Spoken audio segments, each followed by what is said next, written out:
everyone, Stan Lee here. Oh, who threw my sandwich? Hunter, was it you? Yes, I did, Stan. Eric, was did. it you? I might have thrown some condiments. Arlen, was it you? No, but Stan, was it really your sandwich or was it somebody Amy else's Pascal, sandwich? you petulant child. Hi, I'm not Stan Lee. He's gone. Wait, Stan, come back. I want to talk to you about how Spawn is the most influential character of all time. Do you know that Halle Berry in X-Men is the most influential black superhero character of all time? God. You know that Spawn is a very important movie of black superheroes. That is the most animated Stan Lee impression I've ever done. Yeah. Yeah, the longest one too, probably. I also ripped off how it should have ended, and they got Stan Lee to come in during their Amazing Spider-Man episode, and it's right after the elevator, not the library sequence, and he comes in, and it's Stan Lee voicing the character, and he's like, "Hey, who trashed my library? Thor, was it you?" I love how it should have ended. If nobody's watching it, they really should. Yeah. So, can we start with Amy Pascal? Because that's the one I've been most excited. Yeah, that's our opening story. Speaking of Amazing Spider-Man. Yeah. So, our opening story in this all fucking shoot me news episode of After Dark Phantom Zone. I guess a long time ago, during the meetings in which Kevin Feige was trying to reacquire Spider-Man for the MCU, Amy Pascal told him, quotes, half jokingly told him to get the fuck out and threw a sandwich at him. Mm-hmm. Which first, half joking. I have so many questions. There's so many problems with this. For one, I don't think she understands comedy. You're a grown-ass woman. Two, I don't think she understands professional etiquette. No, she doesn't. This is like old school studio shit. Like this is something I would see in a fucking Coen Brothers movie. This is like something I would do when I worked at the grocery store, when we were like trying to be like corralled into a meeting. Like, this isn't like she's making a multi-million-dollar deal there. Like billions even. I worked in fast food and have had food thrown back at me by angry people who are being shitty, and it's infuriating. And like, I don't care if Amy said she was half joking. If I'm Kevin Feige and like I came there with the best of intentions to try to do business with you, and you threw a sandwich at me, right? Also, I'd have fucking thrown a dish at you. Right. I would have told Disney to buy the company. God damn it. I don't think he had that kind of sway yet. But I'll call my parents.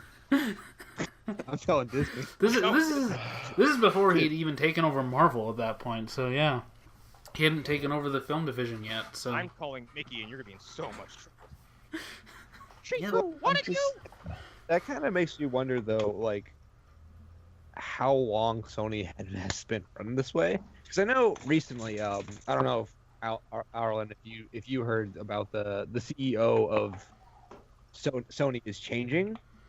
I have heard about that, a little bit. Supposedly, he was the guy who was like all gung ho about the film division. So like, no, Shuhei Yoshida, PlayStation guy. He was like really big into the film division. Like he's one of the reasons why it exists. And now it's changing.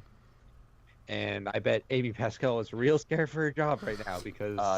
Well, she's just a freelance producer now, is my understanding. And the last 2 years have basically just devoted themselves to making sure everyone knows she looks like an idiot. Yeah, she's very good at making sure. Against directly, like the release of those emails and like the interview where Kevin Feige does the hardest nervous gulp I've ever seen in my life. Mm-hmm. Well, you see, they're gonna work kind of perpendicular to each other. No, they're not, Amy. Yeah, she's a goofy individual. I guarantee you, though, if Venom is successful, he will show up in the MCU at one point. Oh yeah, he will. Well, I guarantee even if Venom isn't successful, he will because and he'll be better. I think either way he's gonna show up in the MCU. If he's successful, they'll be like, "Hey, there's money to be made." And if he's unsuccessful, Sony's be like, "Here." Yep. God damn it. You're better than we are. Well, yeah, it's gonna be a slow attrition. I think is just chipping away at the ice block that is Spider-Man's rights. Which I think is funny with how that's developing and how like Fox just like threw up the white flag, like just take him. Like yeah.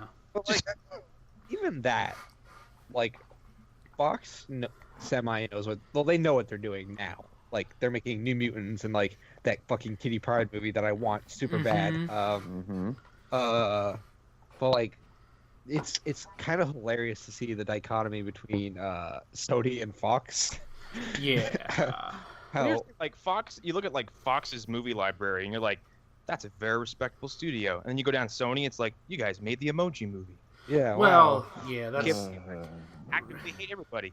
That's recent. Yeah. That's recent days, Sony. There was a time where Sony did make good movies. That's been so long. Spider-Man 2. Spider-Man 2 is like still one of my favorite superhero movies. It's really good.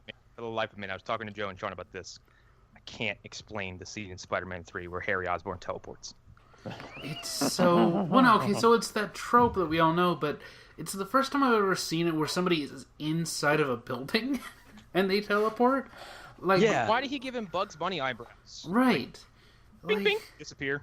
Like, because we've seen like the guy and then the truck passes by. They did that in like, what was it? Wasn't it Civil War where Bucky disappears suddenly? Yeah. But I can completely believe Bucky just grabbed a hold of the truck as it was going by. He's just like, his theme blares. The fucking driver's like, excuse me? He's like, just roll with it, okay? Just give me a minute. I'm gonna block. Just go, these plums are gonna get mushed up. Seriously. He's still holding the plums and holding the truck. I've got groceries. Can you just start driving and stop talking? God damn it. Yeah.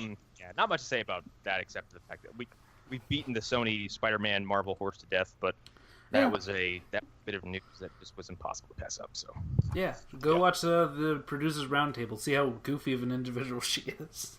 She didn't know Superbad was funny till she was in a test audience watching other people laugh at it. So that's a story about her. Oh, so she's a robot. Yeah. She doesn't know what human emotions are. Yeah. What are these noises that I am producer. People are making? I am hearing weird undulations. God. We want to get Spider-Man back. Does not compute. And then you have AVR read, no, Spider-Man is Peter Parker's story. He will always be Peter Parker's story. He will always be white and straight. There's good story that I want to adapt. It is called Rain. No. I hope to God that he does not know what that comic book is, because I'm sure there'd be nothing stopping him from getting that. He has no producing power anymore, is my understanding, so we don't need to worry about it. But thank God. I think after they drove Sam Raimi out, he was kind of thrown out on his haunches. No, he's partially responsible for Amazing Spider-Man 2. Like I said, it's so after that, yes. Thanks, Avi. We've talked about Avi. Anyway, what was on the? What was the second item on the fast news items? The Incredibles 2 trailer came out. God, I forgot to watch it. Well, you can watch it now. The rest of us can talk about it a little bit. It's a fast trailer, but it looks fun, I guess. Bob Odenkirk is there, so that's cool. I will say the only thing I'm kind of worried about with this trailer is the plot seems a lot like the first movie to me.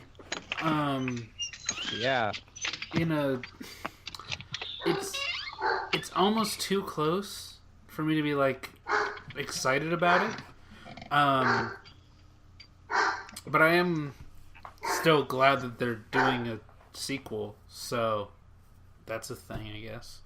Yeah. I mean, at least they're doing it. Yeah. Like, look, I'm just in this for superpowered babies, okay? Yeah. Here's my thing about Incredible. I like that movie a lot. I think it's good. It's just like, I don't know if I'm that interested in a sequel. I am. I've been waiting. Yeah, I kind of want to rewatch it. Just to see. I've been waiting. I think some of us are going to be disappointed though, because we've been waiting for the sequel for so long, and our expectations are not going to meet what we're going to get. Well, see, that's the thing. I don't have a set of expectations for Incredibles 2 outside of wanting to enjoy it. Like, there's no particular place I would like them to take it. Like, Well, and that's the thing. I don't even mean them going someplace in particular. I just mean I don't know if it's going to be able to live up to what I want it to be. Right. Like, I love the first one I mean, so much. Toy Story 3 was such a fucking breath of fresh air. I'm kind of not really worried about it. Yeah, I get that. With the exception of the Cars movies, which I don't think Cars should have happened in the first place. Because I think Cars is objectively the worst Pixar series. So my nephew is obsessed with Cars. How old is he? He's like 8. That explains a lot. He loves it. Yeah. Like I caught like bits and pieces of Cars 3, and it's like, wow, they should have stuck with just one movie. That's for sure. Yeah, and I think Cars was the first Pixar movie where, like, I have laughed very, very hard and very loud at Pixar movies, and Cars is the first one where I was like, Yeah, I'll say this. I didn't even see The Good Dinosaur, just because that actually bothers me that I just skipped out on a Pixar movie. Yeah, it's like, I haven't... Yeah. Like, the last one I remember seeing in theaters was Wreck-It Ralph, honestly. Yeah. And that's that's Disney animation, isn't it? That's not Pixar. Yeah. Oh, is it really? Pixar. Yeah, it's still John Lasseter, but it's still, I don't know. Here's the thing. I get the feeling the last. Oh, go ahead. Sorry. I get the feeling the trailers aren't showing everything. They're just showing the bits that they can show. Like, there's probably more to the story. It's just Bob being a stay-at-home dad is probably the main thrust of the movie, and there's a lot of other stuff in it that maybe makes it different. The only thing I want from this movie is more Frozone. Yes. Give me more Samuel L. Jackson. Yes. Where's my super suit? Well, on the Pixar front, if you guys haven't seen Coco yet, you should. I haven't seen that either yet. It's so good. I've heard nothing but good things. It is so good. Yeah, my wife and I watched it a week or two ago, and we're blown away by how good it was. What's that movie where John Cena plays a bull? Oh, fuck, it got nominated for an Oscar. Ferdinand? Not Discover. That's Ferdinand. DreamWorks movie. Yeah. Is it DreamWorks or is it the Minions people? I think it's DreamWorks. Okay, good. Oh, also, wait, never mind. That's more for later. I'll talk about that later when we go into the other news stuff. Never mind. Keep going. All right. Well, the next thing, the last thing in the speed round that I have is DBZ, unless anybody has final thoughts on Incredibles 2. Oh my god, okay. I have a very deep emotional response to this because, okay. Dragon Ball Z Abridged is a fan creation. I understand that. However, it is a 10-year-long running fan creation with production values that are insanely professional. They're episodes. They are astoundingly talented. Yes, they replace whole animations and add new ones. They have rewritten the entire plot of Dragon Ball Z into a seamless comedy. It's the best parody I've ever seen. And a while back, incredible. It is it's amazing. And Mark in the Phantom Zone group said that he's like, I will be real with you right now. He's like, my interest in Dragon Ball Z right now would not be where it is if it was not for Team 4-Star and their work on that show. And I'm watching Super right now, and I would not be watching Super if it was not for Dragon Ball Z Abridged. That's for sure. They successfully rejuvenated Western appreciation for Dragon Ball Z. And a few months back, actually, no, I think it was 4 or 5, maybe 6 months back, there were rumors that they got cease and desist letters from Funimation or Toei Animation, and their videos are consistently flagged and taken off YouTube, which is also, I think, a really shitty thing on YouTube to not protect its fucking content creators. That's a different world. They haven't been doing that for a while. They fucking let Logan Paul go for so long, and then they decided to demonetize him when he was trying to resuscitate dead rats. With a taser. Awesome. But I hope he's eaten by rats. Team 4-Star, one of their major... the only editor of this team, went on Twitter and basically said that it's highly likely that the upcoming episode 60 is the last episode of the series, and with the Cell Saga.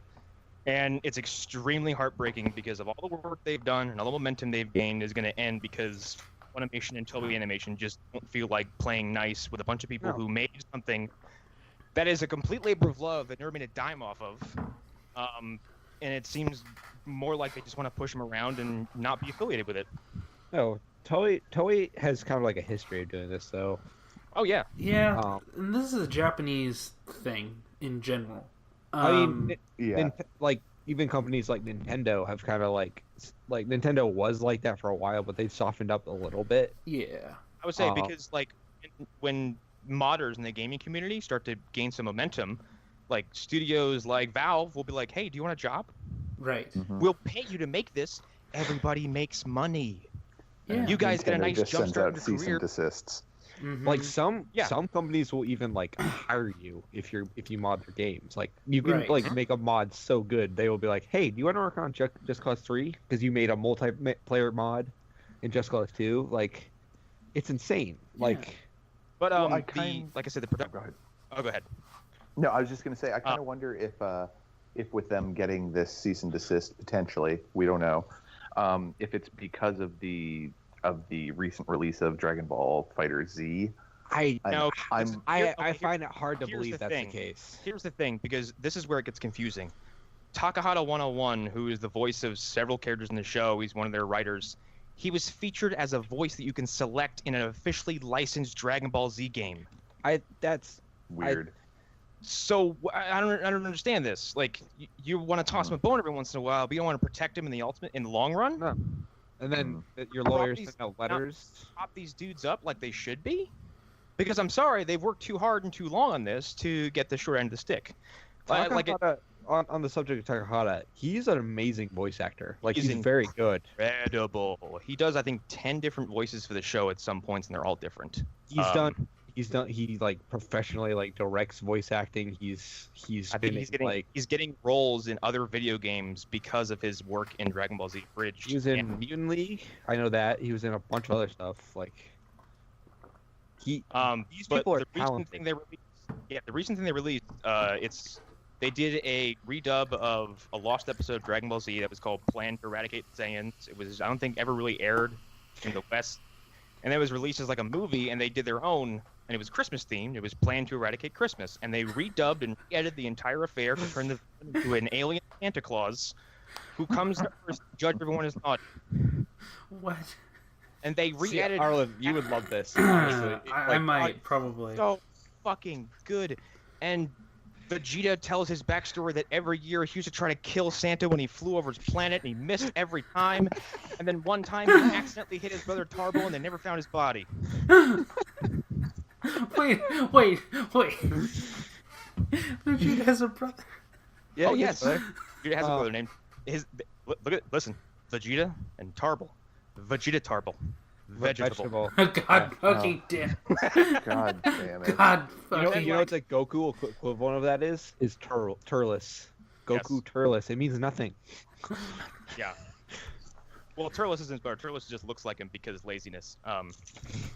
But no, if this is they did say that if this is the last episode, this episode 60, was going to be the end of the Cell games, is going to be, and this is insane for them, a multi-part hour-and-a-half affair that is supposed to feature their best work ever. And if that's how they're going to end the show, I can't fucking wait, because these dudes, the one thing, they're going to get work. Yeah, Right. they could do literally anything at this point. They can do another dub, but they can do anything. Well, Like, I mean, Hellsing Abridged was the other thing they did, and Hellsing Abridged is some of the funniest comedy I've ever it's seen. pretty funny. Oh my god, Hellsing Abridged is dizzyingly funny. Me and my buddy Andrew constantly quote Hellsing Bridge to each other whenever like we see each other. The phrase "I'm a fuck mothering vampire" is still something I want to put on. They have a sequence where like they kind of like Hellsing is like a bananas anime. It's fucking crazy, and Hellsing Bridge kind of makes fun of that. And like the main villain of Hellsing Bridge are Nazis. Okay. And, yeah. Oh no. And there's a great like they just are so self-aware and great, and I have nothing but good things to say about Team 4-Star. Like. Yeah. They're wonderful people, and they've always been nice to their fans as far as I do. I've watched them at cons. Actually, some of the best bits of fan service I've seen is they go to cons where the Funimation voice cast is there, who, by the way, they love Team 4-Star. They have said nothing but good things about it, and said they would like to work with them if they could, but they're not allowed to. And I think oh fuck, what is his name? The guy who voices Piccolo and Vegeta in the official dub was on stage with Takahata, and they were basically reenacting scenes. Oh, Sabat? Yes. Christopher Sabat was up there? Yes. Oh, boy. They were reenacting scenes from Abridged with their own voices from the show, and it was fan-fucking-tastic. That's amazing. And I love that level of appreciation between the voice cast and the original dub and these two is so high. Which before we move on, there was a moment where I saw it was Chris Sabat talking about how they were just releasing Dragon Ball Z Kai, which is the shortened, edited, condensed, redubbed, revoiced, reanimated version of Dragon Ball Z that aired on TV. And Takahata stands up and goes, "So you're saying it's re-edited, redubbed, and all that stuff?" He goes, "Yeah." He's like, "You're about 8 years too late." Because they had been 8 years into Dragon Ball Z Abridged at that point. Everybody got a good laugh out of that. But yeah, after we record, I'm definitely sending you two probably Plan to Eradicate Christmas so you can absorb that. It's great. It is fantastic.